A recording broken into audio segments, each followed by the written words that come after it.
Nagsimula ang anime kay Ichiro Suzuki, isang game developer na halos umiikot ang buong buhay sa trabaho niya. At bago pa man ma-release ang game nila, biglang nawala ang isa niyang teammate kaya napilitan siyang akuin lahat ng natitirang tasks mag-isa. At parang hindi pa sapat iyon, nagreklamo pa ang client na masyadong mahirap ang game para sa beginners kaya inatasan siyang gawing mas accessible ito. Kaya nag-isip si Ichiro ng bagong features tulad ng pagbibigay ng special map sa simula na nagpapakita ng enemy locations at isang bomb na may limit na kayang linisin ang paligid hanggang 3 times. Habang nagdagdag din siya ng rare achievement para sa mga players na kayang tapusin ang areas nang hindi gumagamit ng items para may challenge pa rin ang experienced players. At dahil paubos na ang oras, agad na tinanggap ang proposal niya kaya tuloy-tuloy silang nagtrabaho halos hindi na umaalis ng office. Habang papalapit ang deadline lalo pang bumibigat ang workload kaya pinilit ni Ichiro ang sarili niya hanggang sa sukdulan. Ilang araw siyang walang tulog para lang matapos ang lahat. At matapos ang 30 hours na walang pahinga, sumuko rin siya at nagpas siyang umidlip sandali sa office kahit may mga bugs pa na hindi tapos. Pero pagkapikit niya ay may kakaibang nangyari dahil nagising siya sa isang lugar na hindi niya kilala. At sa una inisip niyang panaginip lang ito pero agad niyang napansin na nagbago ang katawan niya at naging katulad ng itsura niya noong 15 years old siya. At maya-maya ay may nakita siyang parang game interface sa harap niya at napagtanto niyang ang mundong ito ay parang halo ng mga game na ginagawa niya. At nang malaman niyang kaya niyang kontrolin ang interface gamit ang isip niya ay nagsimula siyang mag-explore. Doon niya nalaman na ang pangalan niya ngayon ay Sato. Ang pangalan na lagi niyang ginagamit sa test characters. At nang tingnan niya ang map ay nalaman niyang nasa isang lugar siya na tinatawag na Dragon Valley. At bukod sa map ay meron din siyang free meteor showers na eksaktong kapareho ng changes na iminungkahi niya para sa game. Pero habang tinitingnan niya ang map ay nakita niyang may paparating na malaking grupo ng around 300 elite level 50 lizard men papunta sa kanya. At dahil level 1 pa lang siya sinubukan niyang magtago pero agad siyang nakita ng mga kalaban at inatake siya ng mga pana. At naging alert siya nang tumama ang isang arrow sa pisngi niya at dumyugo ito kaya napagtanto niyang nasa totoong panganib siya dahil ramdam na ramdam ang sakit at hindi ito panaginip. Kaya dahil wala na siyang matatakbuhan nagdesisyon si Sato na gamitin ang meteor shower na ginawa niya pero napansin niyang hindi ito gumagana, kaya sa sobrang panik ginamit niya ang 3 meteor showers na meron siya at nagtago sa likod ng bato habang ayaw niyang tanggapin na mamamatay siya dahil lang sa isang game bug. Pero sa hindi niya inaasahan biglang bumagsak ang napakaraming meteors mula sa langit na winasak ang lahat ng madaanan nito kabilang na ang mga kalaban. Pagkatapos ng pangyayaring iyon, napansin ni Sato na may isa pang kalaban na natira kahit sobrang hina na nito. At inabutan siya nito ng espada para makipaglaban kaya inisip ni Sato na doon na magtatapos ang buhay niya dahil kahit mahina na ang kalaban ay wala pa rin siyang chance manalo. Pero dahil ramdam na ramdam niya kung gaano kasakit ang mga atake. Ginawa niya ang lahat para makaiwas at magtanggol, at laking gulat niya nang matalo niya ang lizardman sa simpleng paghagis lang ng espada. Kahit ganon ay iniisip pa rin niyang panaginip lang ang lahat kaya sinubukan niyang umalis gaya ng ginagawa sa isang game. Pero napansin niya na hindi siya pwedeng mag-save o mag-exit sa menu kaya wala siyang choice kundi manatili at gamutin ang sarili. Pero nagulat siya nang marealize na wala na siyang sugat at hindi na siya nakakaramdam ng sakit. At nang tingnan niya ang status niya nalaman niyang tumaas ang energy niya at naging level 310 na siya na may max stats. Agad niyang naintindihan na dahil ito sa meteor shower na nag-wipe out ng mga high-level enemies sa paligid. At matapos niyang i-check ang log at skills niya nagdesisyon siyang subukan ulit ang meteor shower mula sa malayong distance para safe siya. Pero napansin niyang mas malakas ito kaysa dati dahil nagdulot ito ng napakalakas na explosion kaya agad siyang tumakbo hanggang makatawid siya sa isang magical barrier. At nang maging safe na siya napagtanto niyang kung ipagpapatuloy niya ang paggamit ng ganitong kapangyarihan ay parang magiging villain siya kaya dinisable niya ang ability na iyon at chinek ang inventory niya na puno ng rewards tulad ng isang bag na may infinite water at sobrang daming pera na hindi niya mabilang. Bukod pa doon ay mayroon din siyang special weapons gaya ng Sacred Divine Sword at isang magic gun. Pero hindi pa unlock lahat ng abilities niya kaya naglagay siya ng points para ma-unlock ang mga pwede niyang gamitin sa laban kung sakaling kailanganin. Kinabukasan sinundan niya ang map at nagdesisyon pumunta sa Warriors Fortress. Kahit iniisip pa rin niyang panaginip ito sinigurado niyang i-enjoy ang journey niya sa bagong mundo. At pagdating niya sa fortress nakita niya sa map na ang pinakamalapit na city ay ang Saluway. At habang papunta siya doon ay nadetect niya ang around 100 soldiers kung saan ang pinakamataas na level ay 31 at ang average ay 7. Napansin din niya na may isang kalaban na mukhang isang wyvern kaya tumalon siya para makita ito pero bigla siyang inatake, at kahit malakas siyang ibinagsak sa lupa ay nagulat siya dahil wala siyang naramdamang sakit, at sa sandaling iyon ay naghagis siya ng bato sa wyvern at nagulat siya nang ang bato ay parang naging projectile na tumagos sa pakpak ng halimaw kaya napilitang tumakas ito at lumipad papalayo diretso papunta sa city.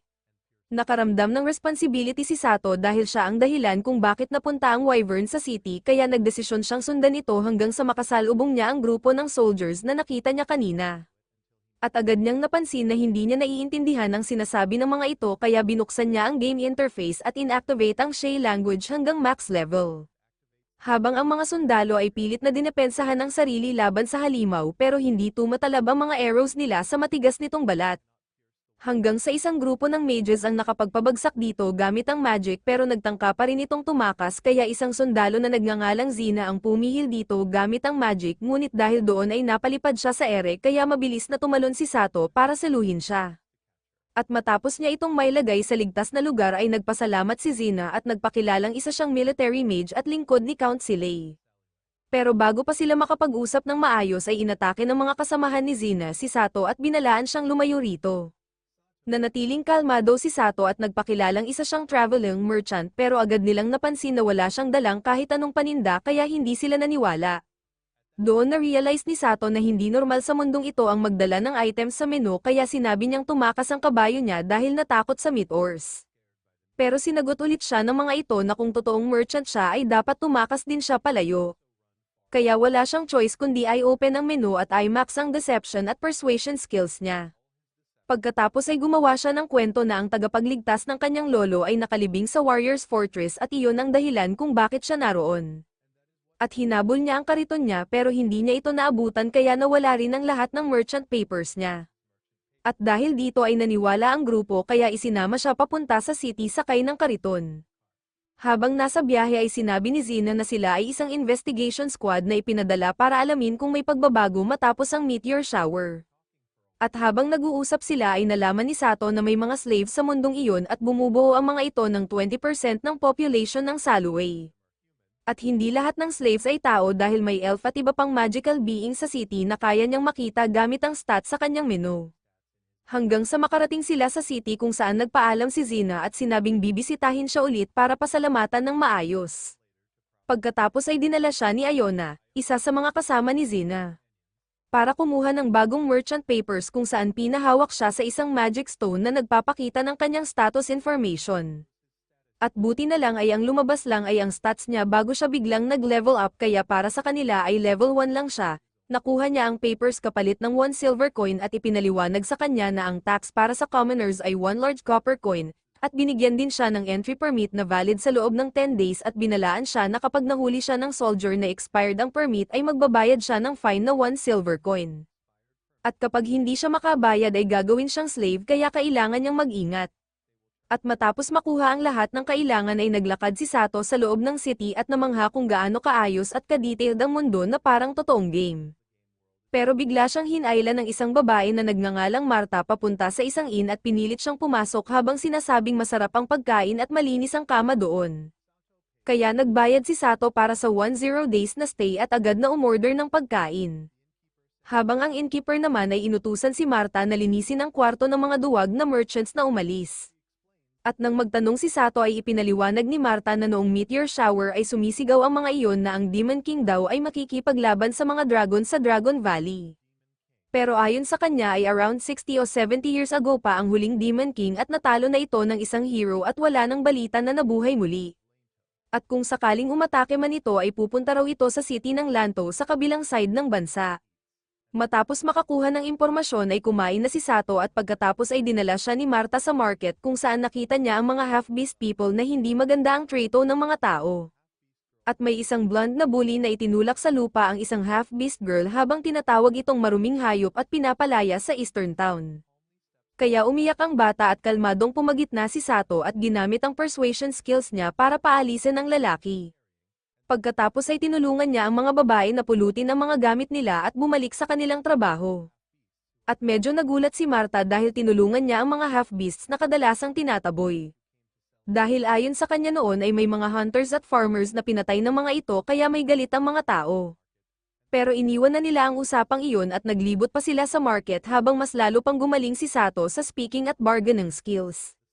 Ipinakita rin ni Marta ang mga dragon masks na ginagamit sa Harvest Festival kung saan ang mask ay para sa gaganap na dragon at ang wig naman ay para sa hero. At sa hindi malamang dahilan ay binili ni Sato ang dalawa at bumalik sila sa inn para mag-dinner. At sa pagtatapos ng araw ay pumunta siya sa kwarto para magpahinga habang iniisip kung gaano ka-amazing at ka-realistic ang mundong ito. Pero napansin niya ang isang kakaibang bagay dahil walang kahit anong nakita niya ang tumutugma sa mga stories o games na alam niya.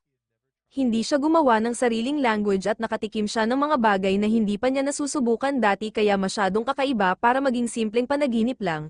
Mukha itong game pero hindi siya makapag-log out o save at wala ring malinaw na paraan para matapos ito. Kaya lumabas siya ng inn at habang pinagmamasdan ang city mula sa taas ay nagdesisyon siya na sa ngayon ang plano niya ay i-enjoy na lang ang buhay niya sa mundong iyon hanggat maaari.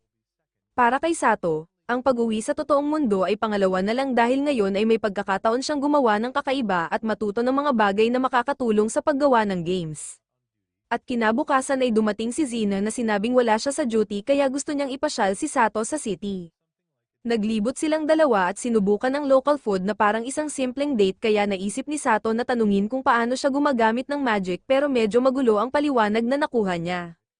Ipinaliwanag ni Zina na buong buhay niya itong pinag-aralan at seryoso siyang nagsimula 3 years ago kaya umaasa siyang balang araw ay makakalipad siya. At sumagot si Sato na magiging amazing iyon dahil pwede silang magkaroon ng date sa langit kaya bahagyang namula si Zina pero masayang sinabi na aasahan niya iyon. Nagpatuloy sila sa paglalakad at dinala siya ni Zina sa isang military facility kung saan tanaw ang labas ng city at nakita niya ang mga towers na ayon kay Zina ay tinatawag na monoliths na pwedeng gamitin bilang batteries kung walang umaatakeng wyvern. Pagkatapos ay pumunta sila sa temple ni Palyon kung saan ipinakita niya ang mural ng hero na lumalaban sa Demon King at ipinaliwanag na madaling makilala ang hero dahil may hawak itong sacred sword na nagiging blue kapag tinanggap siya. Pero naputol ang usapan nang dumating ang priestess na si Arisa na nagsabing hindi ibig sabihin na mabuti agad ang paggamit ng sacred sword dahil ang tunay na hero ay yung tinatawag lang ng Diyos na si Palyon para harapin ang Demon King. Masayang ipinakilala ni Zina si Arisa bilang priestess ng goddess na si Palyon at anak din ng Count. Matapos ang maikling usapan ay na-curious si Sato kaya chinek niya ang titles niya at bagamat wala siyang hero title ay nagulat siya dahil meron siyang ibang titles tulad ng Dragon Slayer, Disaster, Predator, at pati God Slayer, kaya agad niyang chinek ang history niya at nalaman niyang napatay niya ang Dragon God na si Kon Agura. Doon niya na-realize na ang meteor shower na ginamit niya ay kayang pumatay kahit ng mga Diyos kaya naisip niyang parang nag-cheat siya at nagdesisyon na huwag gumawa ng kahit anong makaka-attract ng atensyon. Habang nagpapatuloy ang usapan ay ipinaliwanag ni Zina na ang mga hero ay tinatawag sa pamamagitan ng isang malaking magic ceremony at mula nang umatake ang Demon King 66 years ago ay hindi na ito ginagawa ulit. Pero naputol ang usapan nila nang may makita silang kaguluhan kung saan binabato ng mga tao ang mga half-beast slaves na tinulungan ni Sato kanina. At may isang pari na naghihikayat sa mga tao habang sinasabing demonyo ang mga ito at nagbebenta pa ng divine stones para gamitin laban sa kanila. Hindi kinaya ni Zina ang ganitong kalupitan kaya agad siyang kumilos at pinrotektahan ang mga slaves gamit ang magic, habang si Sato naman ay tahimik na chinek ang game system at hinanap kung sino ang may-ari ng mga slaves at ang mga taong nasa likod ng gulo. Isa-isa niyang pinabagsak ang mga kasabwat at tahimik na inalis sa gitna ng crowd. Pagkatapos ay inilantad niya sa harap ng lahat ang taong may pakana ng kaguluhan at ipinaliwanag na pinahiram nito ang kanyang mga slaves sa pari ni Sean. Nagsinungaling tungkol sa Divine Stones, at sinubukang kunin ang pera ng lahat habang ginagamit pa ang templo ni Puan para linlangin ang mga tao at magsimula ng rebellion laban sa Count.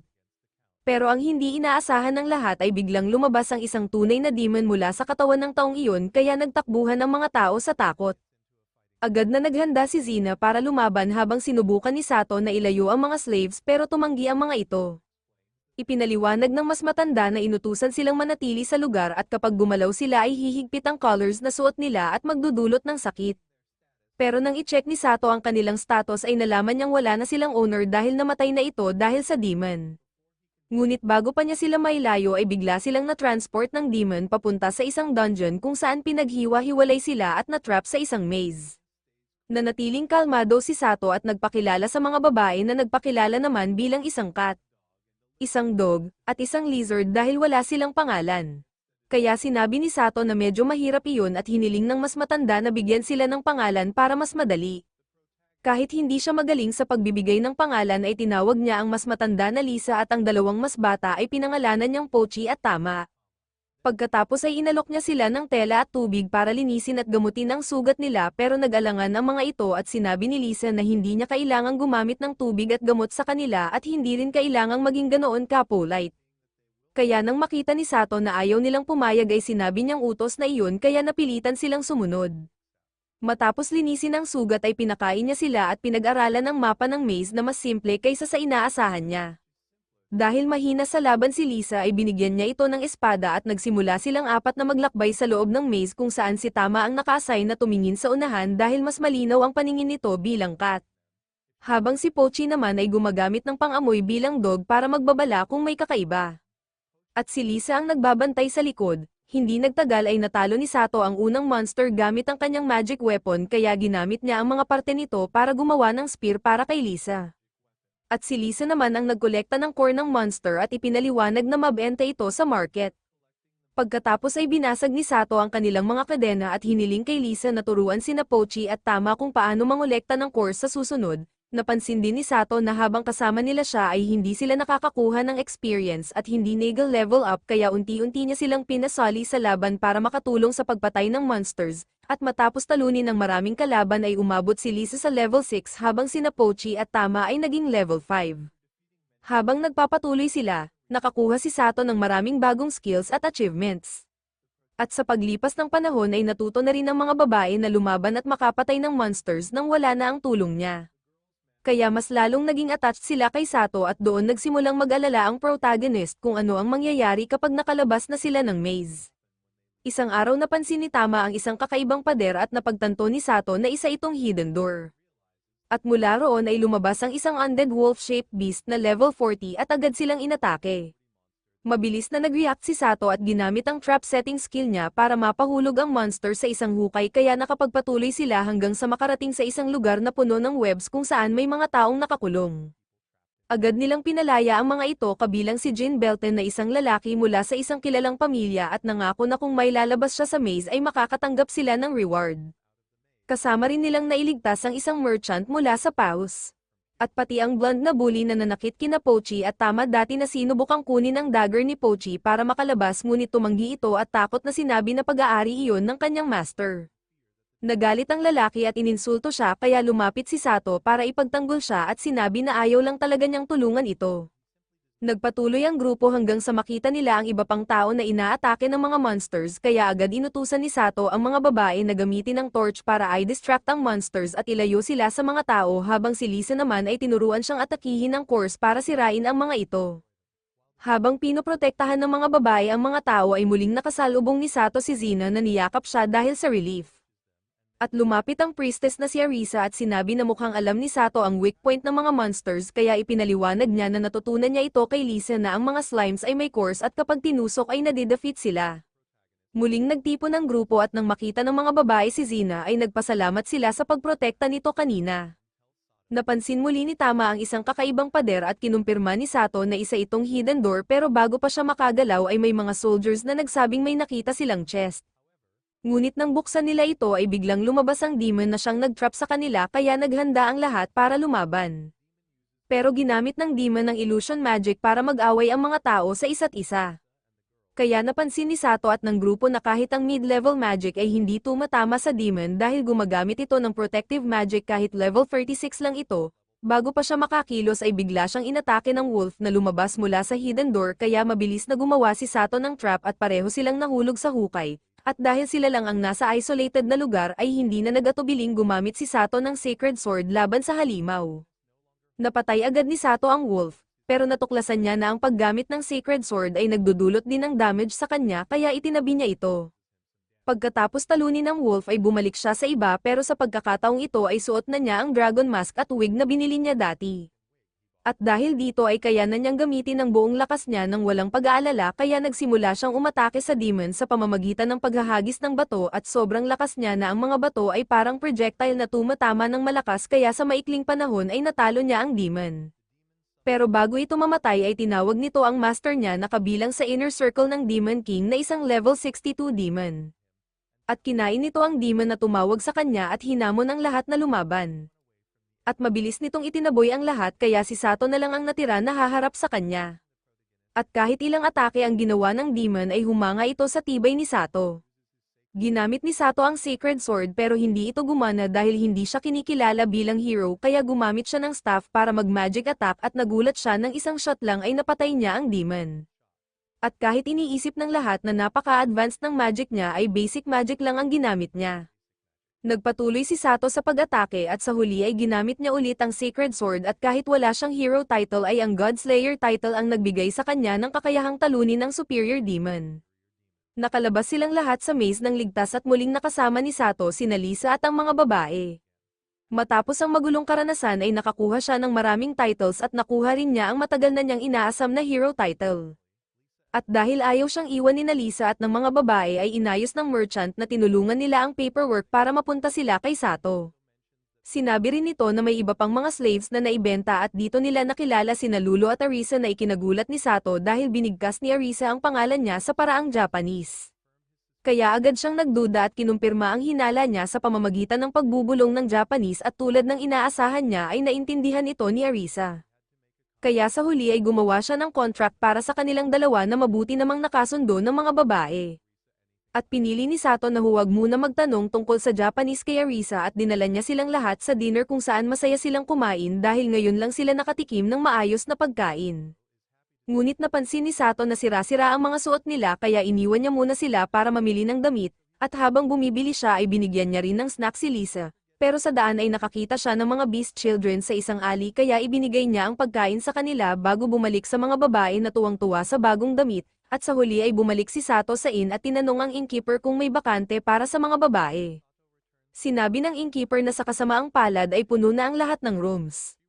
At napansin ni Sato na karamihan sa mga tao sa inn ay may hostile na attitude sa mga beast girls. Kaya hiniling niya kay Marta na dalhin ang mga babae sa kanyang kwarto habang siya ay matutulog na lang sa labas kasama ang iba. Pero pinigilan siya ni Arisa at magalang na tinanong ang innkeeper kung may shadow stable na pwede nilang gamitin. Ipinaliwanag niya na tinulungan ng mga girls ang pag-save ng maraming tao sa maze kaya kahit walang medal o recognition ay deserve nila ng compassion. Kaya pumayag ang innkeeper at binigyan sila ng stable at nakalma ang atmosphere sa inn. Pagkatapos ay inihanda ni Sato ang maayos na higaan para kay Lisa at sa mga babae at bumalik siya sa kwarto kasama sina Lulu at Arisa. Pero nagulat siya nang makita niyang naghihintay ang dalawa na walang suot at parang handang ibigay ang sarili nila. Pilit na pinigilan ni Sato ang sarili niya at sinabing hindi na kailangan iyon. Ngunit habang inaayos niya ang higaan niya ay napansin niyang umiiyak si Lulu kaya tinakpan niya ito ng kumot at sinabi na hindi na niya kailangang gawin iyon ulit.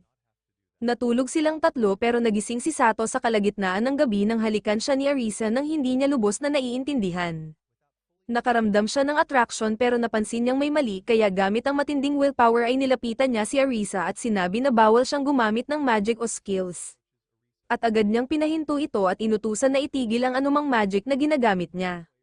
Kaya napilitang sumunod si Arisa habang inactivate ni Sato ang psychic resistance skills niya at inmax ito. Nang kumalma siya ay napagtanto niya na pangalawang beses na itong psychic magic dahil ginamit din ito ni Arisa dati sa mga bisita sa inn para pakalmayan ang hostile atmosphere. Tinanong ni Sato kung ano ang pakay niya at inamin ni Arisa na gusto lang niyang mapasaya siya dahil na-in-love siya agad nang makita siya. Hindi masyadong impressed si Sato pero nagulat siya sa kakayahan ni Arisa. At dito niya nalaman na siya rin pala ay Japanese tulad niya ngunit nag-reincarnate siya sa Kubert Kingdom dala ang lahat ng memories niya. At dahil itim ang buhok ni Sato ay inakala ni Arisa na hindi siya nag-reincarnate kundi isang summoned hero. Nagulat si Sato pero ipinaliwanag ni Arisa na siya ang pangalawang Japanese na nakilala niya sa mundong iyon. At sinabi rin niya na ang great-grandfather ni Lulu ay Japanese kaya naman na nito ang features na parang idol sa Japan, pero sinabi rin ni Arisa na sa mundong ito ay hindi siya itinuturing na attractive, at nang tanungin niya si Sato kung reincarnated ba siya o summoned ay hindi siya sigurado. At nang ipaliwanag ni Arisa ang ibig sabihin ng summoned ay inamin ni Sato na wala sa mga sinabi niya ang tumutugma sa kanya. Tinanong ni Arisa kung nakatagpo ba niya ang Diyos. Pero sagot ni Sato ay hindi niya ito nakita at hindi rin siya napunta sa kahit anong summon ng circle nang mapunta siya sa mundong iyon. Kaya iniwan muna nila ang usaping iyon at nagtanong si Sato ng mas personal tungkol sa buhay ni Arisa kung paano siya napunta sa ganoong sitwasyon. At ikinwento ni Arisa na sinubukan niyang gamitin ang kaalaman niya mula sa dating buhay niya para tulungan at pagyamanin ang kanyang bansa pero nauwi ito sa pagkabigo. Inamin din niya na siya ay dating isang prinsesa at noong una ay maayos ang lahat pero kalaunan ay lumala ang sitwasyon. Nagkaroon ng mga conflict at sa huli ay nasakop sila ng ibang bansa, kung saan pinatay ang hari, crown prince, at kanilang consorts para pakalmayan ng mga tao at ang natitirang survivors ay ginawang slaves ng mga imperial mages. Pero isang araw biglang lumitaw ang isang demon na Samira sa kastilyo at lungsod kaya nasunog ang bayan nila. At tumakas siya kasama si Lulu papunta sa mga bundok at muntik na silang mamatay doon hanggang sa makita sila ng merchant na tumulong sa kanila. Kaya doon unti-unting naintindihan ni Sato ang kwento ni Arisa. Kinabukasan binigyan niya ang mga babae ng bag ng pera para makabili ng mga kailangan nila at tinanong siya ni Zina kung ano ang gagawin niya habang wala sila. Sumagot si Sato na maghahanap siya ng temporary jobs habang titingin sila ng inn na tumatanggap ng demi-humans dahil hindi pwedeng manatili sa inn-stable sina Lisa at ang iba. Kaya nagdesisyon si Zina na samahan siya sa kanyang day off at nakipagkita sila kay Nod na nagpakita ng iba't ibang residences sa city. Pero walang nakapukaw ng interes ni Sato dahil mukhang suspicious o may masamang reputasyon ang mga iyon. Kaya sinabi ni Nod na hahanap pa siya ng ibang options at babalikan siya sa hapon kung may makita siya. Pagkatapos ay tinanong ni Sato si Zina kung gusto niyang pumunta sa ibang lugar at iminungkahi ni Nod ang flea market sa plaza kaya pinuntahan nila ito. At doon nakita ng mga kasama niya si Sato na nakabagong damit at si Arisa ay may bagong damit din at binago pa ang kulay ng buhok niya bilang pag-iingat dahil itinuturing na bad ang purple hair sa city. Pagkatapos bumili ng ilang gamit ay sabay-sabay silang nanood ng play sa open-air stage kung saan hindi masyadong nakinig ang mga babae pero nakafocus si Sato dahil parang base ito sa totoong events.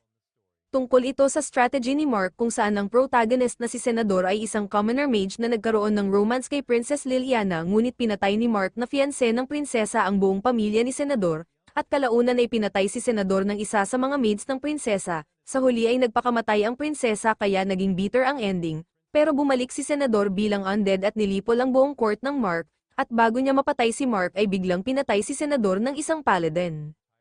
Pagkatapos ng play, nagbago ang personality ng Mark at kalaunan ay namatay siya dahil sa isang curse na nakuha niya mula sa kanyang title. Kaya ang ending ng dula ay naging magulo at hindi maintindihan.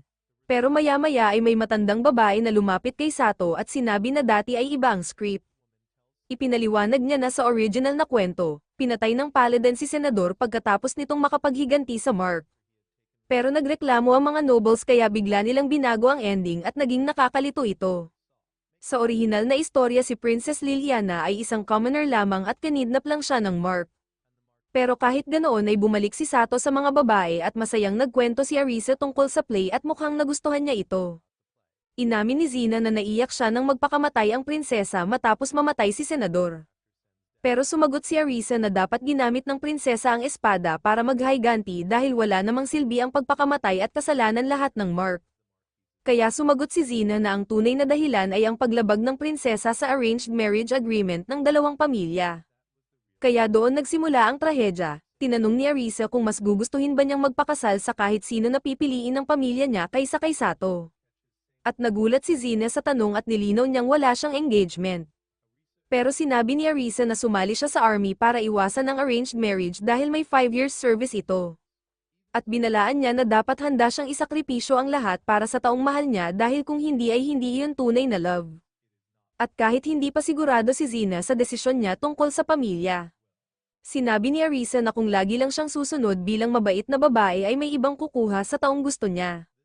Kaya naapektuhan si Zina at pinagalitan ni Sato si Arisa kaya humingi ito ng sorry.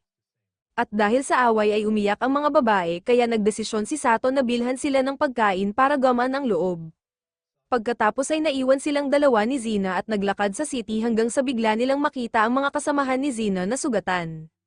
Ipinaliwanag nila na may laban sa Fang Ants pero bago nila sila mahanap ay nakita nila ang grupo ng Ratmen na tumatawid sa border na may isang lalaking nakasuot ng red armor kaya pinaghinalaan nilang sila ang nagdala ng mga monsters. Ginamo sila ni Zina gamit ang magic at sinabing pupunta siya para gamutin ang iba pang sugatan. Habang si Sato naman ay nakita ang mga babae na may dalang katawan ng flying ant at masayang sinasabing may nahuli silang prey. At nang i-check ni Sato ang map ay nakita niyang maraming flying ants ang papalapit sa city kaya inutusan niya ang mga babae na kunin ang kanilang weapons at pinasama si Arisa kay Lulu para ilayo ito sa danger, at nang makarating ang flying ants sa city ay karamihan sa kanila ay hindi nakapasok dahil sa protective barrier, kaya sina Pochi at Tama ang nagbantay sa inn habang si Sato at Lisa ay gumawa ng barricade at sabay nilang nilabanan at pinabagsak ang lahat ng lumalapit na monsters. Tinulungan din ng mga sundalo ng lungsod ang pagpatay sa mga monsters. Pero napansin ni Sato na may ilang ants na nakapasok sa lugar kung saan nagtatrabaho si Nod. Kaya agad siyang pumasok at nakita niyang nagtatago si Nod sa basement ngunit hindi siya makalabas dahil ang hagdan ay puno ng acid. At bago pa siya makagawa ng paraan ay ginamit ng boss ni Nod ang magic para mailabas siya doon. Kaya nang tuluyang kumalma ang sitwasyon ay nagpasalamat si Nod sa kanilang dalawa. Ipinakilala ni Nod ang kanyang boss bilang Usiratoya o Yusa. At agad napansin ni Sato na isa siyang elf na kilalang race sa fantasy world. Pagkatapos nito ay lumabas si Sato para hanapin ang iba pero nakita niya si Lisa kasama ang isang guard na sinusubukang kunin ang monster course na nakuha niya. Sinabi ng guard na ayon sa batas kailangan ibenta ang course sa city kaya dapat ibigay ito. Pero maingat na sumagot si Sato na kung ganoon ay gagawa siya ng receipt na may bilang ng course, bayad, at pangalan o anumang identification para siguradong maayos ang transaksyon. Nagalit ang guard dahil na-offend siya sa hinala ni Sato pero ipinaliwanag ni Sato na bilang merchant kailangan maging maingat gamit ang logic at skills. At sa huli ay napilitan ng guard na pumirma ng contract para hindi sila lokohin. Sa pagtatapos ng araw ay naghanda ang inn ng special dinner bilang pasasalamat sa lahat ng tumulong sa pagprotekta sa kanila. Napansin ni Sato na hindi pa rin maganda ang pakiramdam ni Lulu kaya nag-alala siya at nagdesisyon na maghanap ng pharmacy. Sa daan ay nakakita siya ng boa feather o shadow owl feather at itinabi niya ito para ibigay sa mga babae. Pero habang dumadaan sa isang alley ay nakita niya ang shadow monsters na umaatake sa isang tao kaya agad niyang ginamit ang magic weapon niya para talunin ang mga ito at nilapitan ang biktima. At nalaman niyang ito ay isang ratman na nakasuot ng red armor na nagbabala kay Sato na huwag magtagal sa pakikipaglaban at hiniling na alagaan niya ang prinsesa. At nang makita ni Sato ang batang babae na kasama nito ay agad niya itong binigyan ng first aid at dinala silang dalawa sa bahay ni Nod at Yusa. Kung saan ipinaliwanag niya na may kasama siyang isang taong kilala si Yusa at ipinakita ang batang babae na kasama ng Ratman. Na nakilala ni Yusa bilang Maizrania Bulman o Mia, kaya agad silang humingi ng tulong sa isang priest para gamutin ang sugat ng Ratman. At kinabukasan ay bumalik si Sato at ipinaliwanag ni Nod na ang kondisyon ni Mia ay parang prolonged lack of magical power. Kaya sinuri ni Sato ang status niya at nalaman na siya ay 130 years old pero sa elves ay itinuturing pa rin siyang bata, wala siyang injury o sakit pero mababa pa rin ang magical power kahit bahagyang nakabawi na ito. Sinabi ni Nod na makakatulong ang mana potion para mapabilis ang recovery pero mahal ito, at kung hindi nila kayang bumili ay maaari nila siyang dalhin sa lugar na may mataas na mana tulad ng leyline o natural spring. Maya-maya ay tuluyan ng nagising si Mia kaya pumunta sila para makilala siya at maipaliwanag ang sitwasyon. At nang makita siya ni Sato ay tinanong niya kung gumagamit ba siya ng spirits pero sumagot ang protagonist na hindi pa siya nakakita ng ganoon. Ipinaliwanag ni Nod na tanging may gift ng spiritual sight lang ang nakakakita ng spirits. At nang i-check ni Sato ang impormasyon ni Mia ay nalaman niyang taglay niya ang gift na iyon. Kaya tinanong niya kung ano ang itsura ng spirits at simpleng sinabi ni Mia na fluffy at shiny ang mga ito. Pagkatapos nilang magtagal kasama si Mia at matutunan ang tungkol sa spirits at elven language ay bumalik si Sato sa mga babae at ikinwento ang tungkol sa prinsesa kaya masaya silang lahat. Kaya dinala niya sila para makilala si Mia. Habang nagkikilala ang mga ito ay kinausap ni Sato si Nod at tinanong kung may cart siya. Sumagot si Sato na kabayo lang ang meron siya pero tumakas ang mga ito dahil sa meteor shower. Kaya inalok siya ni Nod ng cart mula sa merchant na magre-retiro na. At kahit nagdadalawang isip si Sato dahil wala siyang experience sa pag-drive ng cart ay sinabi ni Lulu na nakapag-drive na siya dati kaya tinanggap niya ito at umasa kay Lulu. Kinabukasan ay pumunta sila sa countryside para sa camping lessons at para masanay sa buhay sa nature kung saan nagsagawa sila ng gathering at carpentry. At habang nasa camp ay dumating ang mga beast children na pinakain niya dati at binigyan siya ng fruits at seeds bilang pasasalamat. Tinanggap ni Sato ang seeds pero binigyan din niya sila ng dried meat para hindi sila umalis na walang dala. Pagkatapos ng camp ay bumalik siya sa city at natapos ang paperwork kaya officially sa kanya na ang cart. Iminungkahi ni Arisa na gamitin nila ito para ihatid si Mia sa kanyang tahanan sa Elf Village na nasa southeast ng Sega Kingdom. At kahit hindi tutol si Sato ay sinabi niyang magtatanong muna siya kay Yusa. Habang tinuturuan siya ni Lulo sa pag-drive ng kart ay halata pa rin ang pagiging mahiyain at withdrawn nito dahil sa pinanggalingan niya. Pero sa tulong ni Sato ay unti-unti siyang naging komportable at natutunan niya rin ng maayos ang pagmamaneho. Ngunit biglang nagbago ang panahon at habang nasa biyahe ay nakaramdam si Sato ng malakas na presence na lumabas na isang dark owl na lumipad palayo. Kaya nagdesisyon siyang bumalik sa iba, at pagdating niya ay nakita niyang mas maayos na si Mia dahil sa mga potion na ibinigay ni Yusa. Pero napansin pa rin ni Sato ang dark owl na nakamasid sa kanila mula sa rooftop kaya pinili niyang sumama sa loob ng bahay ni Nod kasama ang mga babae, at doon niya nakita si Misay ang Ratman na nagligtas kay Mia na patuloy pa ring nagpapagaling. Ikinwento ng Ratman na may ilang mages mula sa Elven Village ni Mia ang kumidnap sa kanya at ikinulong siya sa isang lugar na tinatawag na kuna. Pero nakatakas si Mia at nakilala si Mie na tumulong sa kanya. At kasama ang mga kasamahan nito ay balak siyang dalhin sa city ng Su para hanapin si Yusa. Pero ang flying ants na umatake sa city ay ipinadala rin pala ng mga mages na kumidnap kay Mia. Kaya medyo nalilito pa rin si Sato kung bakit siya talaga kinidnap at pakiramdam niya ay may alam si Yusa pero dahil ayaw nitong magsalita ay pinili na lang niyang huwag magtanong. Biglang nagkaroon ng commotion sa loob ng bahay pero nang tingnan nila ay natatakot lang pala ang mga babae dahil sa bagyo. Pero napansin ni Sato na nakatingin si Tama sa isang direksyon at nang sundan niya ito ay nakita niyang ang owl na dati ay nasa labas ay nasa loob na ng bahay. At sa malakas na kulog ay biglang nag-transform ang Dark Owl at naging isang makapangyarihang mage. Agad itong gumamit ng psychic magic para guluhin ang lahat pero nagawa itong i-disperse ni Arise gamit ang sarili niyang magic kaya inactivate ni Sato ang kanyang resistance. At nang i-check niya ang impormasyon ng mage ay nalaman niyang ang pangalan nito ay senador na kapareho ng hero sa play na napanood nila. At sinabi ni senador na siya ay nandito para kay Mia. Pero tumayo si Sato sa harap niya at sinabi na hindi niya hahayaan na kunin si Mia nang sa pilitan. Kaya binalaan siya ni senador at sinabi na kailangan niyang alisin siya. Habang ang mga babae ay nakatulog dahil sa magic ni senador kaya mas malaya si Sato na gumamit ng lakas niya. Agad siyang sumugod gamit ang martial arts skill pero natrap siya ng shadows ni senador. Habang sina Yusa at Arisa ay sumugod din para mag-distract kaya nakawala si Sato. Humiling si Mia na tumakas sila pero sinabi ni Arisa na priority nila ang iligtas siya. Kaya naghanda siya ng atake habang pinipigilan ni Sato si senador. At matapos niyang madelay ito ay umatake si Arisa ng napakalakas na attack na nagbalik sa natural na kulay ng buhok niya. At halos hindi nakadepensa si senador at sinabi niyang hindi niya inaasahan ang ganitong ability ni Arisa at inakala niyang reincarnated siya dahil sa purple hair. Pero dahil sa sobrang effort ay nawalan ng malay si Arisa at sinabi na ang sobrang lakas ay nagdudulot ng kapahamakan, pagkatapos ay binalaan ni senador si Sato na kung ayaw niyang maging laruan ng mga Diyos si Arisa ay dapat niyang siguraduhin na hindi na niya gagamitin ang ability na iyon, at sa huli ay umalis si senador gamit ang shadows at isinama si Mia. Hindi na napigilan ni Sato si senador, pero sinabi ni senador na pwede pa rin niyang puntahan ang kuna kung hindi siya takot mamatay. Kaya agad binigyan ni Sato ng instructions ang mga babae at tumalon siya papunta sa shadow portal na ginawa ni senador. At napunta siya sa isang empty area na parang wala kahit map. Pero kahit ganoon ay nagawa niyang sirain ang system at makatakas hanggang sa makarating siya sa parang castle. At nagulat si senador nang makita siya doon dahil akala niya ay hindi siya makakawala sa shadow prison. Ipinaliwanag ni Sato na gumamit siya ng light amulet kaya hindi gumana ang magic sa kanya. Pero sinabi ni senador na dapat fair ang trials at hindi pwedeng may cheating. At sinabi rin niya na ang makakarating lang sa lugar na iyon ay ang nakapag-conquer ng kuna at tanging hero lang ang makakagawa nito. At idineklara ni senador na ang may karapatang lumaban sa kanya ay ang Immortal King na hindi mamamatay habang may protection ng Diyos.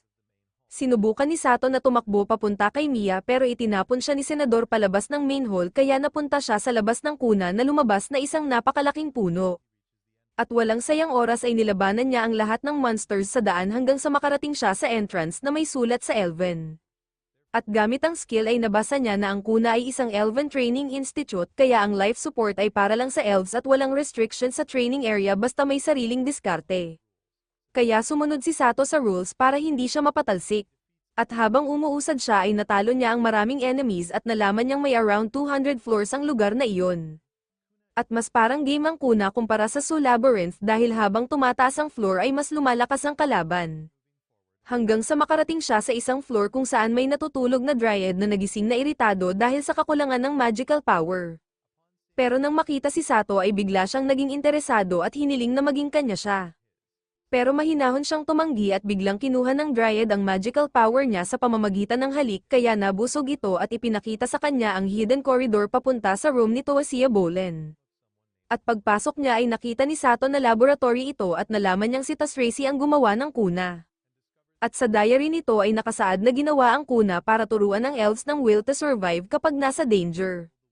At bago mamatay si Tracy ay sinelyuhan niya ang lugar hanggang sa kailanganin ulit ng mga kasama niya, kaya naintindihan ni Sato na si Mia ang dahilan kung bakit kailangan siya, at nagpatuloy siya sa pag-akyat at hiniling sa Dryad na dalhin siya sa highest floor na kaya nito. Kaya dinala siya sa floor 100 na tinatawag na Guardian Knights Hall kung saan nakakita siya ng 3 homunculus girls kasama ang isang malaking guard. Humanda silang lumaban ng kalmado, at naalala ni Sato na ang homunculi ay mga artificial intelligence na gawa sa alchemy. At ipinaliwanag nila na para makausad ay kailangan niyang talunin ng guard. Pero mabilis itong napabagsak ni Sato sa isang atake lang. Kaya ang grupo ng homunculi ay naghiwa-hiwalay at 2 sa kanila ay umalis habang si number 7 ang naiwan na in charge. Pero agad itong pinatulog ni Sato at inilagay sa ligtas na lugar para makapagpatuloy siya. Habang umaakyat pa siya ay nakasalubong niya ang isa pang Dryad na nagdala sa kanya sa floor 180. At patuloy niyang nilabanan ang lahat ng kalaban hanggang sa marating niya ang pinakatuktok. At doon ay inamin ni Senador na hindi niya inaasahan na makakarating siya agad. Pero sinabi rin niya na hindi pa siya qualified para harapin siya dahil kailangan niyang talunin ang isang kalaban na hindi niya kayang matalo para makuha ang hero title. At ang reward nito ay ang Sacred Sword na tinatawag na Heyarhorn na isang nawawalang espada na magbibigay sa kanya ng karangalan kapag ipinakita sa kahit anong hari. Pagkatapos ay pinaharap ni Senador si Sato sa 3 guards at 6 na homunculus girls. At mabilis na natalo ni Sato ang guards pero sinubukan niyang huwag masaktan ang homunculi. Kahit ganoon ay patuloy pa rin silang bumabangon kahit hindi na nila kaya. Kaya tinanong sila ni Sato kung bakit sila lumalaban para sa master na itinuturing silang mga pawn. At sumagot sila na iyon ang gusto nila at patuloy silang lumaban hanggang sa huli. Kaya maingat silang pinatulog ni Sato nang hindi masyadong nasasaktan.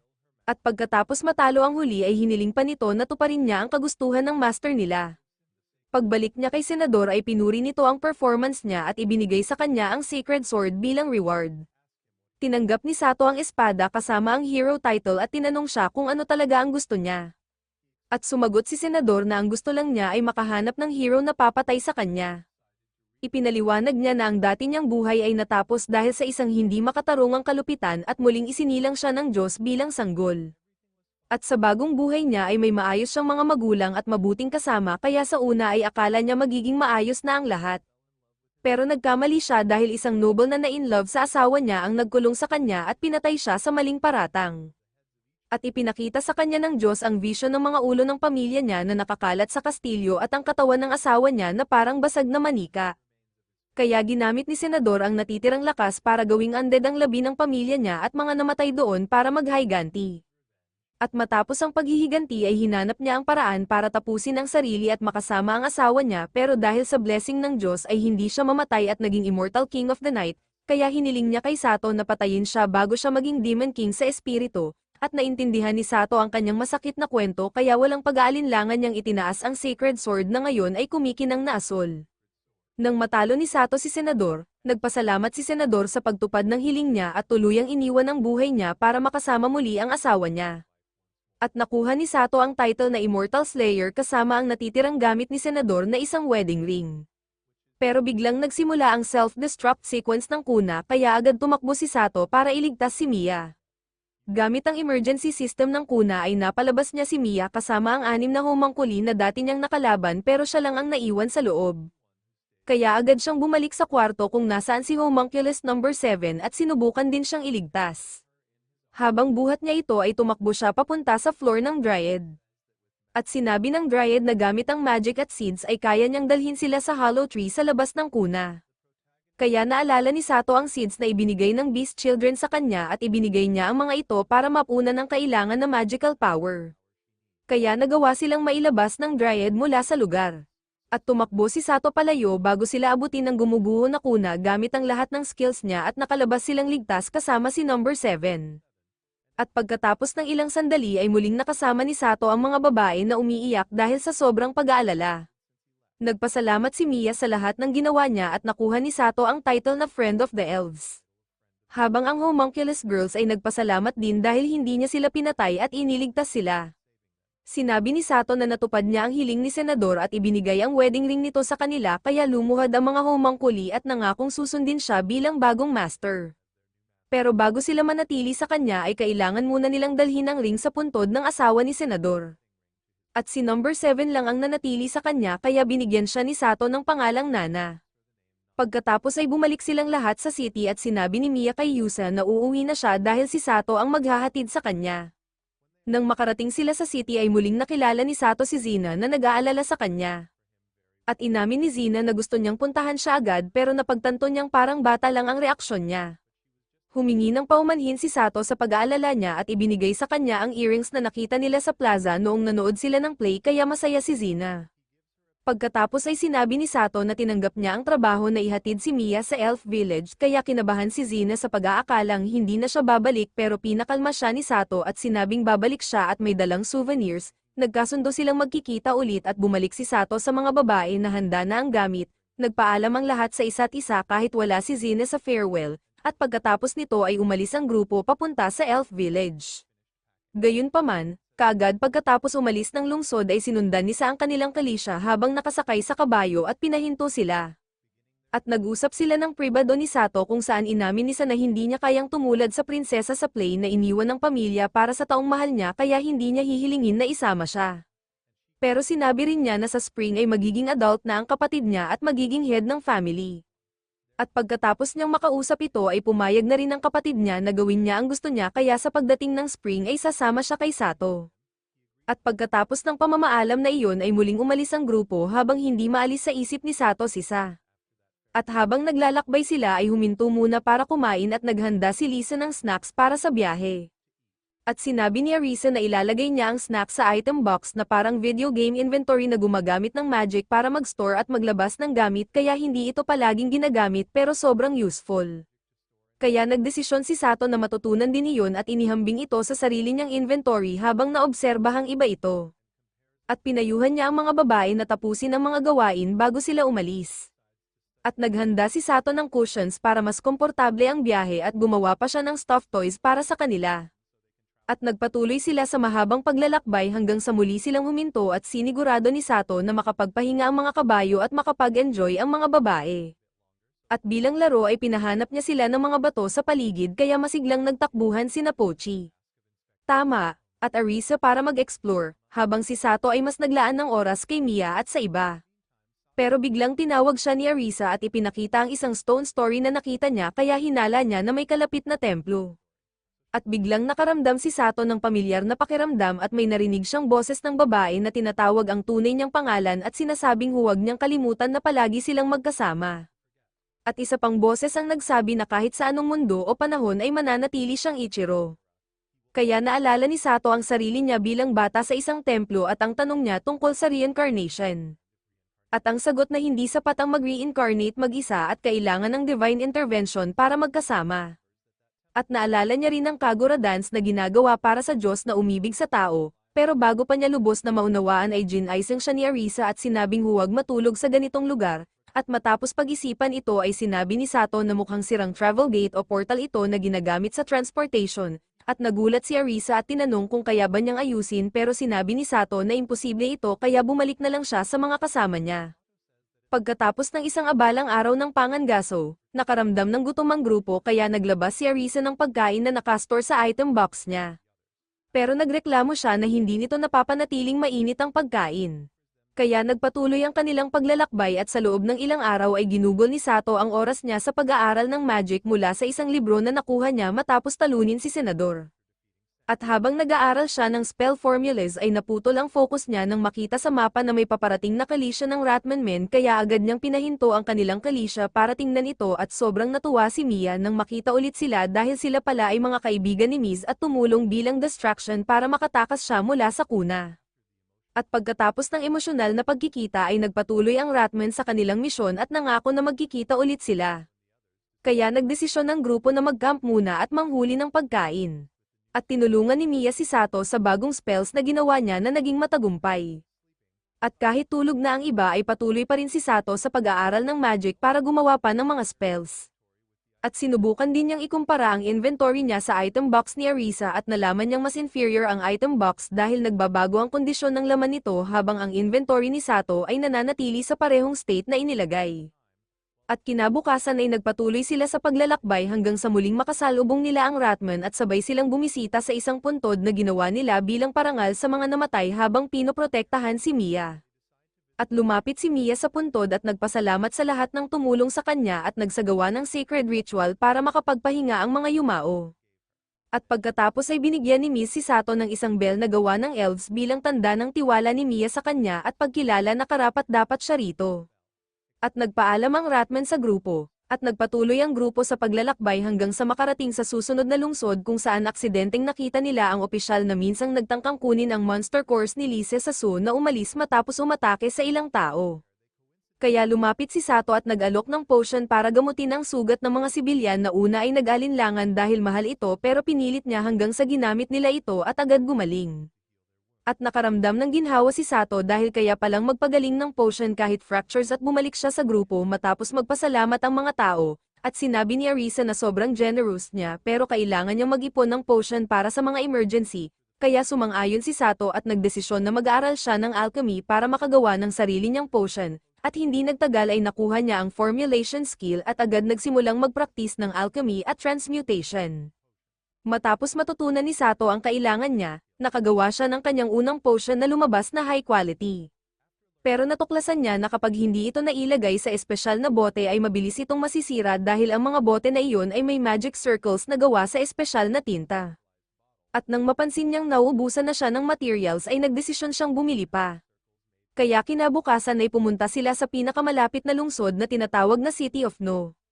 At habang tinitingnan niya ang mapa ay napansin niyang maraming blank areas kumpara sa zoo kaya plano niyang balikan iyon sa ibang araw.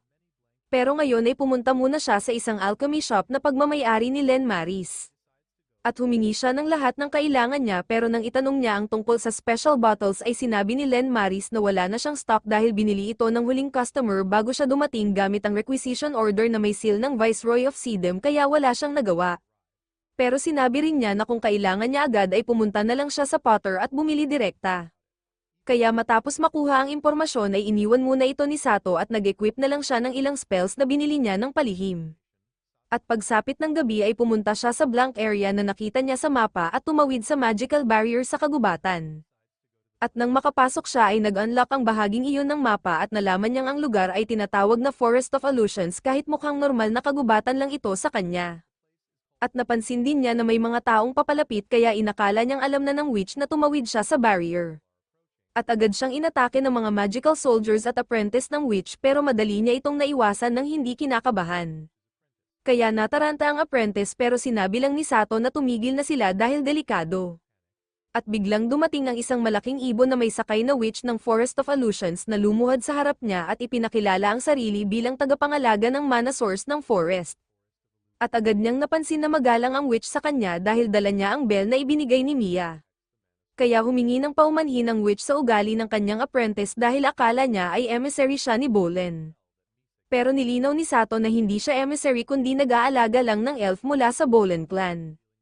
At pagkatapos ay nakilala niya ang apprentice na si Inan Imana o Ina, at tinanong ng witch ang tungkol sa potion production at sinabi ng apprentice na walang problema kaya matutupad nila ang kasunduan. At nagtaka si Sato kung anong kasunduan iyon kaya ipinaliwanag ng witch na may pact sila sa Count Kahano kung saan kapalit ng pagprotekta sa forest laban sa mga magnanakaw at hunters ay magde-deliver sila ng 300 bottles ng special potion 2 beses sa isang taon. Sinabi ni Sato na interesado siya sa paggawa ng potions. Kaya sinabi ng witch na tuturuan niya siya ng special recipe. At matapos ang mahabang oras ng pag-aaral ay nagpaalam si Sato sa witch na nagliwanag ng daan niya sa kagubatan pabalik sa city gamit ang magic. At binigyan siya ng witch ng isang sulat na kailangan niyang ihatid sa isang giant kaya itinago ito ni Sato at bumalik sa grupo. At kinabukasan ay pumunta siya sa tavern pero napukaw ang atensyon niya sa usapan ng dalawang estranghero tungkol sa deadline at mga goods na kailangang sirain. At bago pa niya mapakinggan ng maayos ay lumapit na ang workshop owner para pag-usapan ang bottles na in-order niya at ipinaliwanag na maraming regulations sa city kaya hindi pwedeng basta gumawa ng bottles. Pero may isa pang option na matutunan ng pottery sa workshop.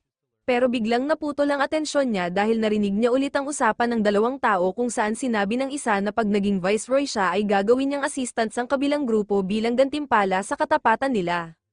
At sumagot ang isa na oo pero hindi siya magiging viceroy dahil balak niyang maging master ng territory niya. At hindi na ito pinansin ni Sato dahil inakala niyang usapang mayabang lang ng mga noble. Pero kinabukasan ay sumama siya at ang mga babae sa workshop para matuto ng pottery at habang tinitingnan niya ang mapa ay nakita niyang hinahabol si Ina ng mga kalaban kaya agad silang pumunta para tulungan siya dahil may bandits na target ang potions ng pack. At nagtagumpay sina Sato at ang mga babae na pigilan ng mga kalaban kaya nakapasok si Ina sa city. Pero pagdating niya ay nabangga siya ng bandits kaya nasira ang cart at ang mga potion. At nang bilangin niya ay nalaman niyang sa 300 bottles ay 120 na lang ang natitira kaya 180 ang kulang para sa pack. At sobrang nadismaya si Ina pero sinabi ni Sato na ihatid muna ang meron at pag-usapan ang susunod na hakbang. Pero nang ipaliwanag nila ito ay sinabi ng assistant ng viceroy na si Birkens na kailangan pa rin nila ang buong 300 bottles bago dumating ang nightfall. At doon napansin ni Sato na kasama ni Birkens si Don na dating umatake sa citizens. At kahit anong solusyon ang ibigay ni Sato ay tumanggi si Birkens at iginiit na kailangan niya ang potions ng witch, at doon naintindihan ni Sato na hindi lang ito simpleng issue dahil naalala niya ang usapan nila sa tavern at napagtanto niyang plano nilang alisin ang Forest of Illusions para gawing lungsod ang lugar. Kaya agad niyang inactivate at pinataas sa maximum ang lahat ng skills niya para harapin ang sitwasyon. Sa wakas ay nakumbinsi ni Sato si Birkens na tanggapin ang mga potion na pareho rin ang quality ng sa witch. At matapos makakuha ng written contract ay muling nagkita si Sato at ang mga babae na nakalap na ang mga ingredients. Pero nagbabala si Ina na imposible pa ring matapos bago mag-nightfall dahil kahit magawa nila ang potion ay wala pa rin itong silbi kung walang bottles. At doon naalala ni Sato na ito ang dahilan kung bakit may bumili ng lahat ng bottles sa alchemy shops. Pero hindi pa rin siya sumuko kaya pumunta siya sa workshop at hiniling sa owner na pahiramin sila ng furnaces. At kahit alam nitong mahirap ang plano ay pumayag pa rin ito para tumulong. Kaya agad nagtrabaho si Sato at ang mga babae sa paggawa ng bottles habang sina Arisa at Mia ay gumagawa ng potions. At sa maikling oras ay nakagawa sila ng maraming bottles. Pero nagkaroon ng problema sa drying dahil normal na inaabot ng 5 araw bago matuyo ang bottles. Kaya gamit ang natutunan niyang magic ay gumawa si Sato ng spell para agad matuyo ang mga ito. At nagtulungan silang lahat hanggang sa paglubog ng araw at nailagay na sa furnace ang lahat ng bottles at handa na lang palamigin. Pero biglang dumating si Don kasama ang mga tauhan niya at inakusahan sila na gumagawa ng bottles nang walang permiso kaya sinira nila ang furnace at inakala nilang lahat ay nasira. Kaya nadismaya ang mga babae, pero kalaunan ay nalaman na ang sinira nila ay decoy lang na ginawa ni Sato dahil bago pa nila sirain ang furnace ay nailagay na niya ang lahat ng bottles sa inventory at nailipat pa sa item box para makontrol ang temperature kaya nanatiling buo ang lahat ng bottles. At sa pagtatapos ng araw ay humarap si Sato kay Birkens para ipapirma ang delivery receipt pero tumanggi ito. Kaya biglang dumating si Count Kuho at siya na ang pumirma. At kasabay nito ay dumating din ang witch ng Forest of Illusions matapos gamitin ni Sato ang familiar ni Ina para ipaalam ang sitwasyon. At sinabi ng Count kay Birkens na alam na niya ang lahat ng kasalanan nito at nagkamali siya sa pagbibigay ng posisyon sa kanya kaya tatanggalan na siya ng rights bilang nobility sa kanyang territory. At nang atakihin ni Birkens ang Count ay walang epekto ito dahil hindi siya pwedeng saktan sa sarili niyang teritoryo, kaya sinabi ng Count na paparusahan niya ito ng kamatayan dahil sa pagtataksil. Pero bago pa siya makagalaw ay mabilis na pinatumba ni Sato si Birkens at Don, at nagtaka ang Count kung bakit siya nakialam, at mahinahon lang na sumagot si Sato na ginawa niya iyon dahil may mga bata na naroroon. Nang maayos na ang lahat, naghanda na ang grupo na umalis. Pero nagpasalamat sina Ina at ang witch kay Sato sa lahat ng tulong niya. At bilang tanda ng pasasalamat ay binigyan nila siya ng magic lantern kaya nakuha ni Sato ang title na Friend of the Witches. At pagkatapos nito ay nagpatuloy na ang paglalakbay nila habang plano nilang dumaan sa Baron of Muno. At nakatanggap si Sena ng sulat mula kay Sato kaya sobrang saya niya at agad niyang sinabi sa mga kaibigan niya bago pa niya mabasa.